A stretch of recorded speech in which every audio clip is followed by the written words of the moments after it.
3 step मध्ये टाळ्या.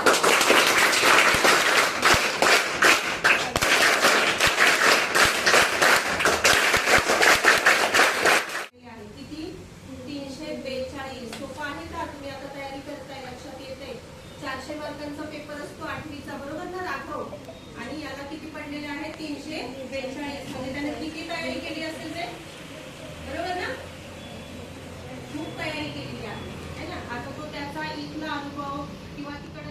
तर मग सैनिक स्कूल मध्ये सगळ्यांना जायचं, बरोबर? सगळे सैनिक स्कूलच्या तयारीसाठी आले. तर मग सगळ्यात पहिली गोष्ट हे लक्षात ठेवा की सैनिक स्कूल मध्ये जायचंय, तुम्हाला पुढे आयुष्यात काय काय करायला असं ना, किंवा बाकीच्या गोष्टी पण करायच्या आहेत. असं नाही की मी असं नाही म्हणत की स्पोर्ट्स नाही करायचं किंवा अजून कोणत्या तुमच्या ज्या गोष्टी आहेत, तुमच्या आवडी निवडी ज्या आहेत त्या फ्री टाइम मध्ये नाही करायचं असं नाही म्हणत आहे. पण अभ्यासावरती जर आता फोकस केला तर पुढे जाऊन तुम्हाला इतकं यश भेटेल की मग तुम्ही पुढे जाऊन विचार कराल की हा असा मी पहिल्यांदा अभ्यास केला म्हणून आता मी इथं, असं मी पहिल्यांदा हे केलं. आता मी तुम्हाला माझा एक्सपिरियन्स सांगतो. इथं मी खरं पहिल्या सगळ्या मॅमना माहित असेल आता आयुष्य कधी पुढे जाऊन हार मानून घेऊ नका. गोलपर्यंत नाही पोहोचला नाही, मला ह्याच गोलपर्यंत पोहोचायचंय आणि मला अचीवच करायचंय काही का होईना. त्यासोबत अभ्यासासाठी अजून काही टिप्स सांगतो. जसं की आता तुमची आर्यन किंवा कोणत्याही पब्लिकेशनची जी गाईड असेल तिला कमीत कमी 1 ते 2 वेळा पूर्ण वाचून घ्यायचं. सायन्स किंवा इंग्लिशची असेल त्याला 1 ते 2 वेळा फक्त ओव्हरव्ह्यू करा त्याचा पूर्ण, समजा कॉन्सेप्ट काय आहे. आतापर्यंत झालीच असेल तुमची तेवढ्या वेळा, खरं तरी अजून एकदा का होईना त्या पूर्ण पुस्तकाला बघा आणि त्या पूर्ण पुस्तकाला सगळं डोक्यात घ्या. काय काय आहे, कसं असतं, कसं एखादं गणित सोडवतात. काही वेळेस सैनिक स्कूलच्या पुस्तकातले पण चुकून एखाद्या वेळेस एक्झाम्पल्स येऊ शकतात पेपरमध्ये, मला एक आलता त्यामुळे मी सांगतो. ते जे एक्झाम्पल्स आहेत ना ते तुम्हाला तिकडं आठवेल की हा हे मी पुस्तक केलं तर त्यामुळे मला हे एक्झाम्पल लक्षात येईल. आणि मग त्यामुळं प्रॅक्टिस करत राहावा, गणितांची रिव्हिजन करत राहावा. कोणत्याही सायन्स, इंग्लिश, आयटी मध्ये तुम्हाला लॉजिक वापरावं लागेल. तर आयटी मध्ये कसं लॉजिक वापरायचं, कोणती पद्धत आहे, एखाद्या गिव्हन एक्झाम्पलला कोणत्या पद्धतीनं सोडवायचं हे लक्षात करा. आणि त्याच ह्यानी पुढे तुम्हाला परीक्षेमध्ये चांगले गुण भेटले तर मग तुम्हाला पुढे आठवेल की मी काय केलं मागं असेल. तर मग मेहनत घ्या, तुमच्या गोल्स वरती फोकस करा आणि सोबत आयुष्य जगा. ठीक आहे. आणि 8वी मध्ये कोण कोण येतं सध्या? थोडी जण आहे. ठीक आहे.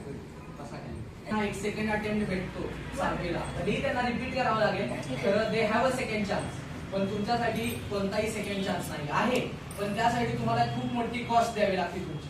तुम्ही एक स्टँडर्ड परत खाली जावा. तुम्हाला पण 9वी मध्ये अटेम्प्ट एलिजिबल आहे, पण ते पण काही जणांसाठी नसतो बिकॉज एज प्रॉब्लेम असतो. मग त्यामुळे तुमचा जो आता सिरियस अभ्यास झाला पाहिजे. जे पण टीचर सांगतायत तुम्हाला, माझ्यापेक्षाही जास्त तुम्हाला टीचर्स एक्सप्लेन करतील की कसं तुमची तयारी करायची. जागा कमी आहे ना त्यांना. हो, 8वीला खूप जागा. जे 5वी 6वी 7वी पर्यंत 8वी पर्यंत त्या बॅच मधले सोडून जातात ना तेवढ्याच जागा आहेत. माझ्या वेळेस सैनिक स्कूल चंद्रपूर मध्ये फक्त 8 जागा होत्या 8वी साठी, म्हणजे 9वीच्या ऍडमिशन साठी. आणि त्यात पण कास्ट वाईज होतं. हा, त्यात ही कास्ट वाईज डिव्हिजन केलं जातं. ओपनला एक बहुतेक 4 जागा होत्या, राहिलेल्या 4ही जागा SC ST OBC या म्हणजे कॅटेगरीज असतात ना ज्या एक्झामिनेशन साठी त्याच्यामध्ये डिस्ट्रीब्यूट केलं जातं. तर मग त्यामुळे तुमची जी तयारी आहे ती ह्या लेवलची ठेवा. त्यामुळे तेव्हा जाऊन पुढे तुम्हाला एक ह्या लेवलचा रिझल्ट अचीव. मग त्यामुळं जर तुम्ही तयारीच आता आमच्या वेळेस पण आणि आता पण मला खात्री आहे की एकदम असे टॉप क्लास पेपर्स व्हायचे. म्हणजे जेवढी लेवल आहे त्यापेक्षाही 2-3 लेवल वाढवून अजून पेपर्स द्यायचे सगळे टीचर्स. मग त्यामुळे काय व्हायचं, आम्हाला कॉन्सेप्ट व्हायचं अरे एवढं हे ह्याला कसं सोडवायचं. मग आमचे जे इझी, जेव्हा ती एक्झाम पेपर इझी आला ना तेव्हा मला खूप खुशी झाली की हा मी आमच्या राजमुद्रा करिअर अकॅडमी मध्ये असं एवढी तयारी झाली आणि त्यामुळे मला हा पेपर काढता आला असं मी सगळ्यांना सांगायचं. मग त्यामुळं तुम्हाला जे आता तुमच्या पेपरमध्ये दिलं जातं किंवा तुम्हाला आता जे शिकवलं जातं, टीचर जे तुम्हाला शिकवतात त्यावरती लक्ष द्या. लास्ट मोमेंट रिव्हिजन म्हणतात आमच्या इथे ह्याला, की कोणत्याही पेपरच्या 1 ते 2 महिने आधीची रिव्हिजन असते ना त्याला, तर जे पण आता शिकवतायत ना त्याला सिरियसली घ्या. आणि जे मी तुम्हाला म्हटलं की आयुष्य जगायचंय, आयुष्य जगायचं थोडं आता लेवल थोडासा खाली करा आणि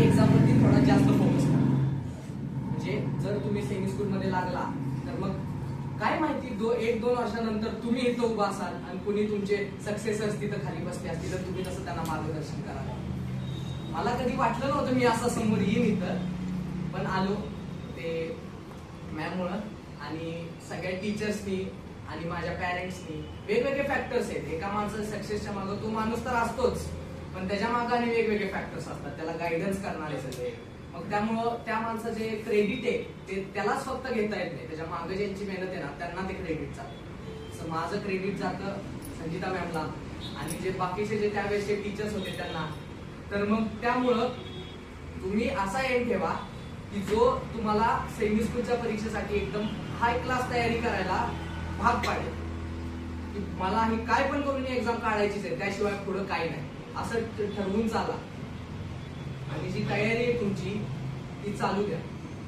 आणि मध्ये कोणताही ब्रेक जर घ्यायचा असेल तर तो मेक शुअर की तो 15 ते 20 मिनिटाच्या पुढे नाही जायला पाहिजे.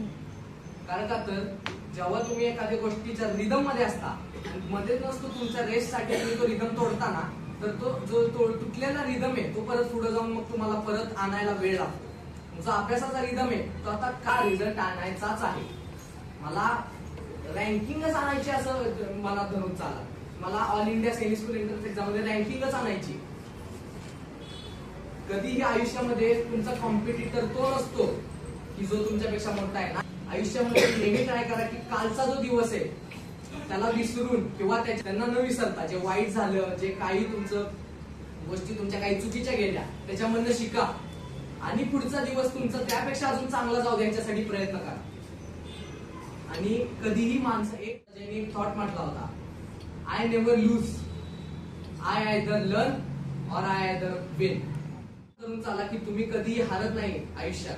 तुम्ही तुमच्या चुक्यांनी शिकता आणि नाहीतर तुम्ही जिंकता. त्यामुळं तुमची जी तयारी आहे ती जोरात चालू द्या. माझ्याकडनं तुम्हाला पूर्ण बेस्ट विशेष आहेत. मला खात्री आहे इथं जेवढे पण बसले सगळे रँकिंग आणणार का? गुड, दॅट्स द जोश. चला मी येतो आता. तुमची तयारी जी आहे त्याचा रिदम मला इथं बाहेर बोर्डवरती दिसला पाहिजे की हा पूर्ण बोर्ड बदलून टाकायचा. सगळे इथले जे आहेत ना सगळे चेहरे ते सगळे बोर्डवरती लागले पाहिजे. लागणार का? गुड, दॅट्स द जोश. चला. आणि ऐका, हे आता जो बोलत होता की नाही तो की मी क्लास मधून पळून गेलो होतो, तो खरंच पळून गेला होता. मी विसरून गेले होते ऍक्च्युली, पण हा अजून 2-3 घेऊन गेला होता आहे ना. हा, एक 2-3 जण याच्या बरोबर होती आणि क्लास मधून न सांगता हा पळून गेला होता. पण हा जितका आगाऊ होता ना तितकाच हा हुशार सुद्धा होता. आणि माझा आदर इतका करायचा, बाकीच्या मॅडमला थोडा त्रास द्यायचा आहे की नाही, पण माझा कायम आदर करायचा. मग मी त्याला फटके देऊ दे, बोलू दे, खूप मारले मी त्याला, इतकं मारले ना, पण तो तरी पण लास्ट पर्यंत माझा आदर करत होता. तुला सुरुवातीलाच बोलला तो की शिक्षकांचा आदर करायचा. तुमच्यातले कोण कोण शिक्षकांचा आदर करतो? शेवटपर्यंत करायचं आहे ना. जे दादांना आता सांगितलंय ते सगळ्यांनी लक्षात ठेवायचं आहे ना. ठीक आहे, हात खाली. आणि पुन्हा एकदा दादासाठी 3 स्टेप मध्ये टाळ्या वाजवा.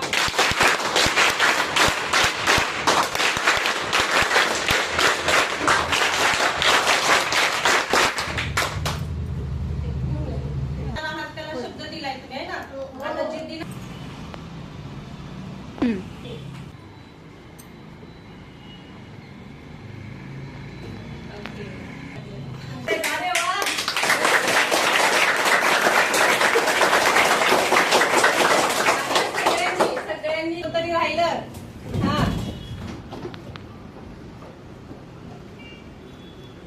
ओके.